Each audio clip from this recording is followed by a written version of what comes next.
Bonsoir à tous, il est 19h, voici les titres de votre journal. Président de la République, Abdelmajid Tebboune, présente ses sincères condoléances à la famille des 5 victimes de l'explosion d'une bombe de confection artisanale dans la commune de Telijen, dans la wilaya de Tébessa. Président de la République, Abdelmajid Tebboune, exprime son soutien et ses encouragements à l'équipe nationale de handball qui participe au 27e championnat du monde en Égypte. La sélection algérienne de handball affronte en ce moment la sélection marocaine.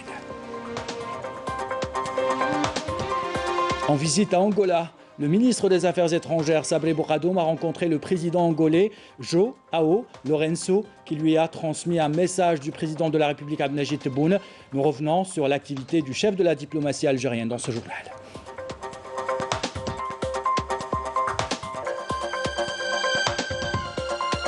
Au nom du général de corps d'armée, chef d'état-major de l'armée nationale populaire, le général-major Ben Meddah Mahfoud, commandant des forces navales par intérim, a supervisé aujourd'hui la cérémonie d'installation du général Mlizi Rahal, commandant de l'école supérieure navale de Temenfoust.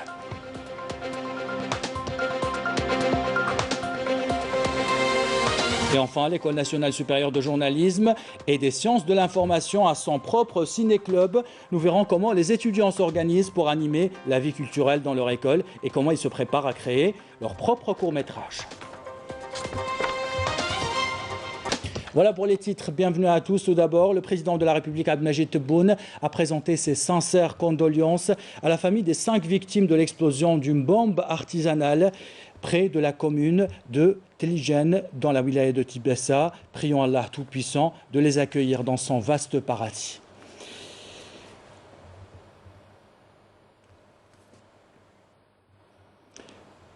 Et dans le cadre de la lutte antiterroriste et suite à une embuscade tenue à Oued Boudkhan, dans le sud-ouest de Gentis, dans la wilaya de Khenchla, un détachement de l'armée nationale populaire a abattu cet après-midi un dangereux terroriste et a récupéré un pistolet mitrailleur de type RPK et un chargeur garni de munitions et un pistolet de transmission ou un poste de transmission radio et 2 téléphones portables. Cette opération, toujours en cours, s'inscrit dans la dynamique des résultats qualitatifs réalisés par les forces de l'armée nationale populaire afin d'assainir notre pays du fléau du terrorisme et asseoir la sécurité et la quiétude à travers l'ensemble du territoire national. 5 citoyens sont décédés et 3 autres ont été blessés suite à l'explosion d'une bombe de confection artisanale lors du passage de leur véhicule donc dans la commune de Telijen, dans la wilaya de Tébessa. En cette douloureuse circonstance, le général de corps d'armée Saïd Jengriha, chef d'état-major de l'armée nationale populaire, a présenté ses sincères condoléances et sa profonde compassion aux familles et aux proches des défunts. Prions Allah Tout-Puissant de les accorder ou de leur accorder sa sainte miséricorde et de les accueillir en son vaste paradis en souhaitant prompt rétablissement aux blessés et en appelant les citoyens à être plus vigilants et à éviter les déplacements dans les passages suspects connus par les habitants de la région. Voilà pour ce communiqué du ministère de la Défense nationale. Je le disais en titre, l'équipe de handball affronte donc en ce moment la sélection marocaine. Le match est diffusé sur la chaîne terrestre. Notre sélection nationale a reçu le soutien du président de la République, Abdelmajid Tebboune, et ses encouragements. Vous avez mon soutien et mon encouragement ainsi que celui du peuple algérien pour honorer le handball algérien dans cette compétition mondiale, a écrit le président de la République, Abdelmajid Tebboune, sur son compte Twitter. Nous vous souhaitons la victoire pour notre première ou pour votre première rencontre ainsi que tout au long de la compétition. Vous êtes les meilleurs et nous sommes tous derrière vous pour vous encourager. Vous êtes les champions. Dans l'actualité de ce jeudi et conformément au décret présidentiel daté du 31 décembre 2020 et au nom du monsieur le général de corps d'armée, chef d'état-major de l'armée nationale populaire, général, donc je disais donc général-major Ben Meddah Mahfoud, commandant des forces navales par intérim, a supervisé aujourd'hui la cérémonie d'installation du général Mlizi Rahal, commandant de l'école supérieure navale à Temenfoust, en remplacement du général-major Adnan Sherif Adel Brahms.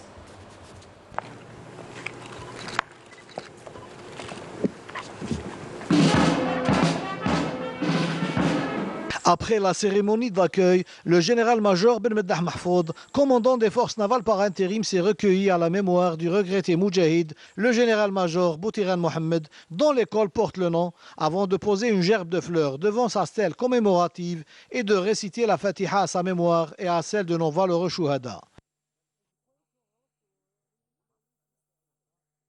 Le commandant des forces navales par intérim a ensuite inspecté les carrés des cadres et des étudiants de l'école alignés au niveau de la place d'armes.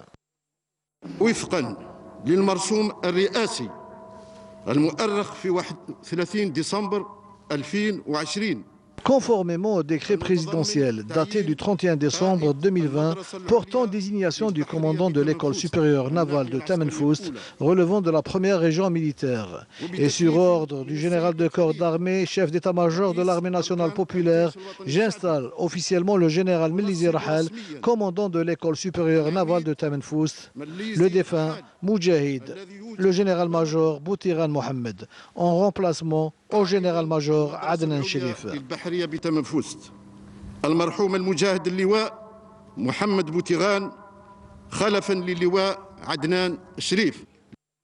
La cérémonie s'est poursuivie par la passation de l'emblème national et la signature du procès verbal d'installation. Enfin, le commandant des forces navales par intérim s'est réuni avec les cadres et les étudiants de l'école où il a prononcé une allocution d'orientation sur l'importance de hisser la formation à ses plus hauts niveaux. Ce communiqué maintenant du Premier ministre en application des instructions du président de la République Abdelmajid Tebboune, chef suprême des forces armées, ministre de la Défense nationale. Au terme des consultations avec le comité de suivi de l'évolution de la pandémie, le Premier ministre Abdelaziz Jarad a décidé la prorogation des mesures de prévention au titre du dispositif de gestion de la crise sanitaire. Premièrement, en matière de confinement partiel à domicile, la prorogation de la mesure de confinement partiel à domicile de 20h jusqu'au lendemain 5h du matin est applicable dans 29 wilayas, Larouat, Ouml-Bouaqi, Batna, Béjaïa, Biskra, Blida, Tébessa, Tlemcen, Tizi Ouzou, Alger, Jijel, Sétif, Sidi Bel Abbas, Annaba, Guelma, Constantine, Médéa, Mostaganem, Sila, Mascara, Oran, Boumerdes, Taraf, Tismsilt, Soukahras, Tbessa, Ain Timouchent et Relizane. Ne sont pas concernés par les mesures de confinement à domicile 19 wilayas, Adrar, Chlef, Béchar, Tamanrasset, Tiaret, Djelfa, Saïda, Skikda, Wergla plutôt, El Bayed, Ilizi, Bouj Barirish, Tindouf, El Oued, Khenchla, Mila, Ain Defla, Naama et Ghardaya. Ces mesures de confinement sont applicables à partir de demain, à partir de samedi 16 janvier 2021 pendant une durée de 15 jours. Deuxièmement, les services de transport public de passagers, les services de transport public de passagers sur le réseau domestique. Donc il y aura la continuité de ces services aériens de transport public des passagers sur le réseau domestique concernant la totalité des dessertes et vers les wilayas du sud du pays, 50% des vols desservant celles du nord du pays, et ce dans le respect strict des mesures de prévention sanitaire. Les transports routiers sur les liaisons inter-wilayas, la continuité des services de transport routier des personnes par train, par autocar et par taxi, avec la limitation du nombre de voyageurs à 50% des capacités pour les bus et pour les autocars. En matière d'activité sociale et économique, la prorogation de la mesure de fermeture pour une période de 15 jours des marchés de vente de véhicules d'occasion sur l'ensemble du territoire national, la prorogation de la mesure de fermeture pour une période de 15 jours également dans les 29 wilayas concernés par le confinement partiel à domicile des activités suivantes: les salles omnisports et les salles de sport, les lieux de plaisance, de détente, espaces récréatifs, de loisirs et sur les plages également. La prorogation de la mesure de limitation des activités dans les cafés et restaurants également, les fast-foods et la vente à emporter. La prorogation de la mesure de limitation dans les wilayas concernés par le confinement partiel à domicile du temps d'activité de certains commerces qui devront cesser toute activité à partir de 19h. L'ouverture progressive et contrôlée de centres culturelle des maisons de jeunes sous réserve stricte donc du respect des mesures de prévention sanitaire. S'agissant enfin des regroupements et des rassemblements publics, la prorogation de la mesure d'interdiction à travers le territoire national de tout type de rassemblement, donc des personnes, regroupements familiales, notamment la célébration de mariage, de circoncision ou des événements tels que le regroupement au niveau des cimetières. La prorogation de la mesure d'interdiction qui concerne les réunions et assemblées générales organisées par certaines institutions. Enfin, le gouvernement réitère ses appels à la prudence et à la mobilisation des citoyens pour poursuivre sans relâche la lutte contre la propagation de cette pandémie en Algérie. Donc, dans cette actualité également, dans l'actualité de ce jeudi, le ministre des Affaires étrangères, Sabri Bourgadoum, qui effectue depuis hier une visite de travail en Angola, a été reçu par le président angolais, João Lourenço, qui lui a transmis un message du président de la République, Abdelmadjid Tebboune. Le chef de la diplomatie algérienne a assuré au chef d'État angolais de la volonté du président de la République à consolider davantage les liens historiques d'amitié, de fraternité et de solidarité existants entre les deux pays et d'approfondir le dialogue politique sur les questions importantes d'intérêt commun au service de la paix et de la stabilité et du développement économique et social du continent africain. De son côté, le président Lourenço a exprimé le respect et l'estime qu'il voue à l'Algérie, au président algérien Abdelmadjid Tebboune. Il a chargé Sabri Bourgadoum de lui transmettre ses sincères salutations et son souhait de tisser un partenariat stratégique avec l'Algérie au bénéfice mutuel des deux peuples frères, selon un communiqué du ministère des Affaires étrangères. Et cette audience a été présidée donc par une réunion de travail entre les deux chefs de la diplomatie des deux pays qui a porté notamment sur l'évaluation de l'état de coopération bilatérale et les perspectives de son développement. À cet égard, les deux ministres sont convenus de tenir la 5e session de la commission bilatérale de coopération dès que la situation sanitaire le permettra. La réunion a donné lieu à un échange approfondi sur les questions politiques et donc des questions sur la paix et la sécurité en Afrique, particulièrement les situations prévalant respectivement en Libye, en Mali, au Sahara occidental, dans la région du Sahel, en Afrique centrale et en République centrafricaine et en République démocratique du Congo. Les deux ministres se sont réjouis de la convergence des vues et positions sur l'ensemble des dossiers abordés. On continue donc ce journal. Dans ce journal, il est question de solidarité. Nous allons partir donc à Paris, où plusieurs associations se sont rassemblées. Ils ont mobilisé leurs efforts et se sont donné rendez-vous justement au consulat général de Paris, au consulat général d'Algérie à Paris. La couverture est signée à Afef Belouchette. C'est un circuit que Madame Louage, assistante sociale au consulat général algérien à Paris, maîtrise parfaitement, celui qui retrace les lieux de concentration des Chibani. En effet, voici des mois qu'elle et d'autres parmi ses collègues, assistés de volontaires, distribuent des colis de ravitaillement à destination de nos anciens isolés via les associations qui se chargent de leur accompagnement, comme Ayem Zamen, spécialisée dans les démarches administratives de demande de retraite. Ces colis sont destinés à ses adhérents. C'est une très belle initiative, ça nous permet vraiment d'aider, surtout en cette période de crise sanitaire. Ça va nous permettre de pouvoir transférer et donner les dons aux personnes âgées que l'on accompagne. Donc c'est vraiment une chouette initiative. En effet, cette idée est née ici au consulat général à Paris dès le début de la crise sanitaire et l'isolement de nos anciens qui en a résulté. Ici est organisée la collecte des dons apportés par des associations ou opérateurs économiques puis distribués à qui de droit. Nous avons développé des synergies avec de nombreuses associations caritatives, franco-algériennes, algériennes, sur le terrain. C'est l'occasion pour nous de mettre en exergue les valeurs qui sont les nôtres, à commencer par la solidarité. Une action qui a besoin également de bras, donc de volontaires. Ils sont nombreux parmi les nouvelles générations d'associations.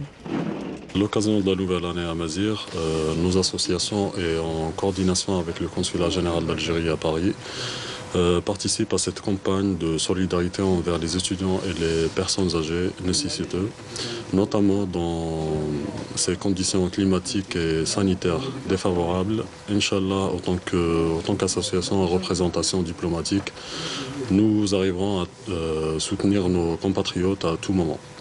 Et c'est justement la détresse des plus fragiles parmi notre communauté, à savoir les aînés et les étudiants, qui s'accentue chaque jour davantage dans ce contexte sanitaire délétère. Tous espèrent pouvoir rejoindre l'Algérie pour mettre fin à leur cauchemar. Voilà pour cette campagne de solidarité au profit des franges les plus sensibles, les plus démunies de notre communauté algérienne établie en France. On continue de parler de solidarité.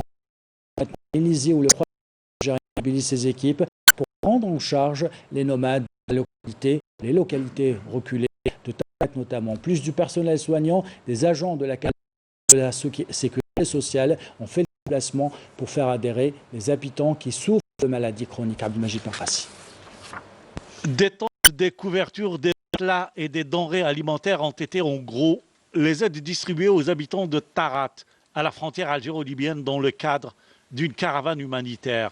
Une action de solidarité initiée par le Croissant Rouge algérien qui a fait beaucoup de bien aux habitants isolés de cette région de l'extrême sud du pays. Des habitants qui ont eu également droit à une prise en charge médicale. Nous avions vraiment besoin de ces aides, surtout la prise en charge médicale qui manque beaucoup dans cette région. C'est une très bonne et louable initiative. Nous avons reçu une équipe médicale qui nous a pris en charge et on nous a même distribué des médicaments et des aides variées. Une opération du Croissant Rouge qui se renouvelle à chaque fois, mais cette fois-ci, la caravane était accompagnée par des agents de la Caisse de la Sécurité sociale pour faire adhérer les habitants qui ont des maladies chroniques. Nous venons chaque année pour des visites médicales, mais nous apportons aussi des aides aux personnes et aux familles démunies.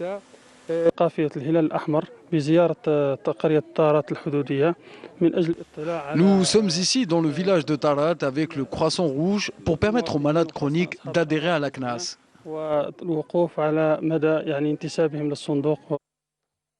Après le village de Tarat, cette action humanitaire touchera plusieurs autres localités de la wilaya d'Illizi. Et d'Illizi à Tiaret, on vous parle de pisciculture intégrée à l'agriculture, une stratégie que la direction de la pêche et de l'aquaculture de Tiaret compte bien développer à travers toute la wilaya. L'exemple avec un jeune agriculteur qui s'occupe d'une exploitation agricole de 14 hectares à Melbargoua. Le travail de la terre, une vocation pour Abdelaziz, un jeune agriculteur qui prend soin à lui seul de son exploitation agricole d'une superficie de 14 hectares. Nous sommes dans la région d'Orchaya, à Tiaret. Ici, Abdelaziz se donne à fond pour sortir le meilleur de ses terres. Il cultive et traite ses arbres fruitiers avec beaucoup de passion et pour parvenir à ses performances agricoles, il a introduit l'élevage de poissons dans son milieu agricole. Ce qu'on appelle la pisciculture intégrée à l'agriculture. Je n'utilise pas d'engrais chimiques. Ici, tout est bio. J'ai fait un lâcher d'alevin dans mon bassin d'irrigation, ce qui permet d'irriguer ma terre avec une eau fertilisée.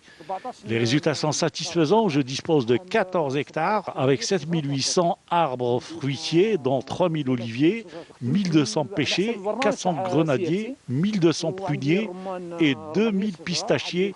Et je compte atteindre même les 4000. La pisciculture intégrée à l'agriculture, une technique que compte développer la direction de la pêche et de l'aquaculture de Tiaret à travers toute la wilaya. Nous recevons quotidiennement des demandes pour des informations concernant la technique de la pisciculture intégrée à l'agriculture. Ce sont surtout des jeunes qui nous sollicitent pour lancer des unités d'ensemencement et des fermes agricoles. Nous leur apportons notre accompagnement et notre soutien nécessaire. Il faut savoir enfin que la wilaya de Tiaret compte 6 exploitations agricoles de ce genre qui ont recours à la pisciculture intégrée à l'agriculture. Char est moins connu pour ses oliviers et pourtant la production connaît une hausse en matière de production d'olives donc ces dernières années. Pour maintenir sa dynamique, les services agricoles ont organisé une campagne au profit des agriculteurs pour leur apprendre à bien entretenir et tailler l'arbre de l'olivier. Reportage de Amina Laraj, commentaire signé Walid Yousfi. Sensibiliser les agriculteurs sur l'importance de la taille et l'entretien saisonnier des oliviers, c'est le but de la campagne lancée par les services agricoles de la wilaya de Béchar, une région qui a vu sa production d'olives grimper en flèche ces dernières années. La wilaya de Béchar a connu un développement important ces derniers temps en matière de production d'olives, dont une partie est transformée en huile de table. Bien tailler l'olivier demande du savoir-faire. Les agriculteurs présents sur place ont eu droit à des cours théoriques et pratiques sur les différentes techniques d'élagage indispensables en cette saison hivernale. La taille de l'olivier est très simple. On taille les branches de l'année précédente. Cette opération permet d'aérer l'arbre pour réduire ainsi les risques de maladies. Avant, nous ne savions pas comment tailler l'olivier. Nous le faisions tout seuls. C'est la première fois que ces formateurs viennent ici pour nous apprendre la bonne technique de taille de l'olivier. Il y a beaucoup de choses qu'on ne savait pas. On essayait d'apprendre sur Internet, mais ce n'était pas suffisant.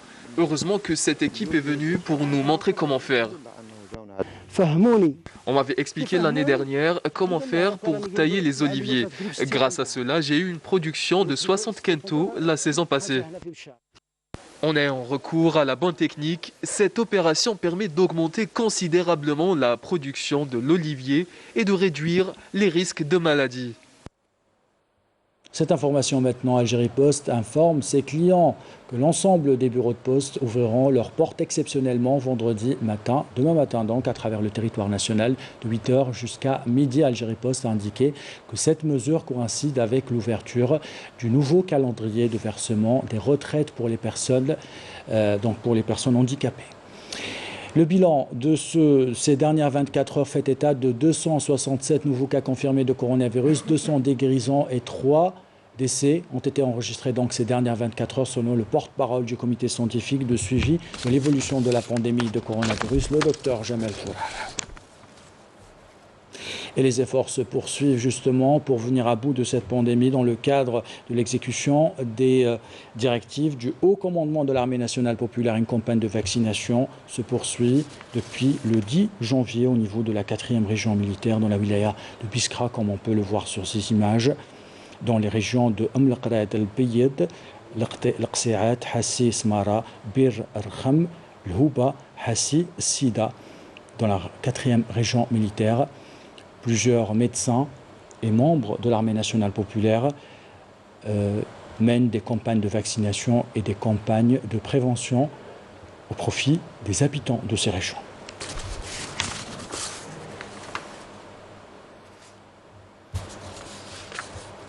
C'est un destin qui a bouleversé toute l'Algérie. Amin Bouhali, atteint d'éléphantiasis. Il a entamé aujourd'hui le chemin vers la guérison. Une mobilisation sans précédent qui lui a permis de se payer une prise en charge médicale en Allemagne. Il a été transporté aujourd'hui à bord d'un avion spécial. Raouf Hamouch était sur place, regardez.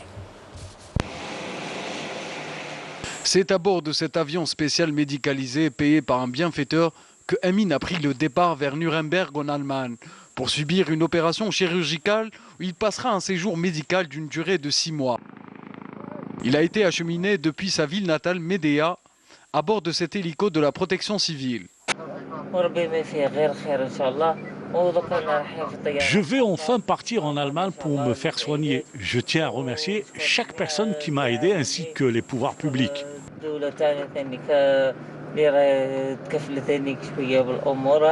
Aujourd'hui, on a fait l'évacuation de patient Bouhali Amin qui était malade de la wilaya de Mdia à l'aéroport d'Alger par l'hélicoptère qui était réquisitionné par des instructions de la Direction générale de la protection civile. Cela fait 24 ans que Amin attend de franchir ce pas vers la guérison et espérer entamer un nouveau départ. Dieu merci, aujourd'hui est un jour spécial pour nous. Je remercie le président de la République ainsi que toutes les personnes qui ont contribué à cette action de solidarité. Je tiens beaucoup à remercier tous les participants de ce projet, pour ce projet de solidarité nationale, y compris les autorités centrales, les autorités locales et surtout la protection civile. Ce que je peux vous dire, c'est grâce à l'immédiat la télévision algérienne, les journaux, les Facebook, etc. On a pu réaliser ce rêve qui était un rêve pour Emin Bouhali. Grâce à la mobilisation de tous, le rêve de Emin Bouhali se concrétise et l'espoir de retrouver une vie normale est à nouveau permis. Dans l'actualité internationale, dans son dernier rapport pour 2020, Human Rights Watch accuse le régime marocain de poursuivre sa politique de violation des droits de l'homme au Sahara occidental et refuse au peuple sahraoui son droit à l'autodétermination alors que le processus de négociation entre le Maroc et le Front Polisario reste suspendu après la démission de l'émissaire onusien pour le Sahara occidental en mai 2019 sur le terrain. Les opérations militaires se poursuivent le long du mur de la honte au Sahara occidental. Le Front Polisario a mis en garde contre les répercussions très dangereuses qu'encourt la politique du colonisateur marocain en impliquant des parties étrangères dans la guerre contre le peuple sahraoui et en essayant de spolier les droits nationaux et légitimes des Sahraouis. Donald Trump sera-t-il relevé de ses fonctions à une semaine de la fin de son mandat? Le Congrès poursuit la procédure de destitution faisant du président sortant le premier président des États-Unis à être mis en accusation pour la deuxième fois par le Congrès. Trump est accusé d'avoir encouragé l'assaut donné le 6 janvier par ses partisans contre le Capitole qui a fait 5 morts et ébranlé la démocratie américaine. Et on termine ce journal avec un artisan de Constantine. Il redonne une seconde vie aux cordes de l'Elfa. Il décore aussi plein d'objets du quotidien. Son savoir-faire a poussé la Chambre de l'artisanat de la Wilaya à lancer une formation dans ce domaine. Badia Amarti. Sous les mains habiles du jeune Zoubir, de simples cordes sont transformées en différents objets de décoration ou des objets à utiliser au quotidien. Dans son atelier à la nouvelle ville Ali Menjli à Constantine, nous découvrons son univers fait de passion et d'imagination.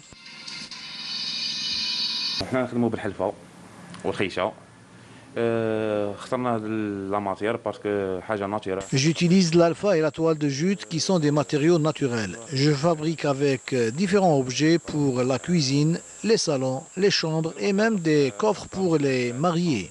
Je fabrique mes décorations avec des objets neufs ou de récupération.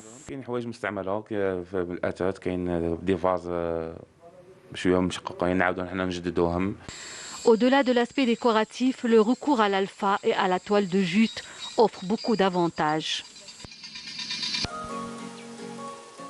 Lorsque je couvre une ancienne théière avec de la toile de jute, non seulement ça fait une pièce décorée, mais ça permet de garder le thé chaud. Et pareil pour l'eau, une fois la carafe revêtue de toile de jute, elle reste fraîche. Couvrir des corbeilles permet de garder les aliments loin de toute humidité. L'atelier de Zoubir attire beaucoup de visiteurs désireux de découvrir ces objets de décor et d'acquérir certaines pièces. Il faut dire que sa page Facebook l'aide beaucoup en cela. J'adore ces objets. Ils sont différents de ceux qu'on voit d'habitude. Je suis artisane et j'adore présenter mes produits artisanaux dans des supports fabriqués en toile, de jute et en alpha. Les prix sont abordables. Cet art dans lequel excelle notre artisan a attiré l'attention de la Chambre de l'artisanat de la Wilaya de Constantine, qui envisage de lancer une formation dans ce domaine d'activité. Nous allons accompagner cet artiste et nous irons jusqu'à créer une formation pour apprendre cet art à d'autres jeunes, surtout que la matière première est locale. Un accompagnement qui permettrait à cet artisan d'élargir son activité et de se faire connaître davantage. Et on termine ce journal avec le 7e art, l'École nationale supérieure de journalisme et des sciences de l'information à son nouveau ciné-club, une ouverture vers le monde et vers d'autres cultures, mais aussi peut-être le début de la réalisation de courts-métrages par les étudiants. Ce lancement a coïncidé avec l'anniversaire de René Vauthier, un homme qui a aidé la guerre de libération nationale à travers l'image couverture de Adel Brahms. Le ciné Algerian Student, un espace pour les étudiants amoureux du 7e art à l'École nationale supérieure de journalisme et des sciences de l'information qui renoue avec les activités culturelles. Maintenant, avec le coronavirus, il n'y a plus des activités culturelles qu'on peut faire. Le cinéma, on peut avoir la culture, on peut s'informer et en même temps on s'amuse de voir des films culturels. Le cinéma a beaucoup d'importance pour faire passer des idéologies ou des idées aux personnes, aux gens, au peuple, et ça nous aide beaucoup. Nous avons pour projet, pour le commencement ça veut dire, de projeter des films culturels et un petit peu politiques parce que nous sommes dans le domaine du journalisme et tout. Et au futur nous pensons créer notre propre contenu, des courts-métrages ou des trucs qui ont rapport avec notre vie en tant qu'étudiant ou la société. Le cinéma, c'est une production du cerveau, donc une production culturelle. C'est cultivant, le cinéma est un art cultivant, comme tous les arts d'une façon générale. Le cinéma va permettre aux étudiants aussi de s'ouvrir à un art qui est infini, qui est immense. Le lancement de ce ciné-club coïncide avec l'anniversaire de René Vauthier, un ami de la révolution algérienne qui a mis son talent de cinéaste au service de la guerre de libération nationale. René Vauthier est un cinéaste très particulier. Il est un des fondateurs, disons, un des fondateurs du cinéma algérien. Il n'est pas le fondateur du cinéma algérien. Il y a plusieurs cinéastes qui ont raconté l'Algérie. Il a contribué considérablement. Lui, son engagement a été un engagement politique, anticolonialiste, et il avait trouvé un sujet extraordinaire qui était l'Algérie. Rendre hommage à Vauthier à l'université algérienne, c'est une reconnaissance à tous ceux qui ont servi la cause de libération nationale. Une manière aussi de rappeler à ses étudiants les engagements et les sacrifices des amis de l'Algérie. Voilà, c'est la fin de ce journal. L'équipe de la rédaction qui l'a préparé, l'équipe technique qui l'a réalisé. Vous remercie de l'avoir suivi. Belle soirée.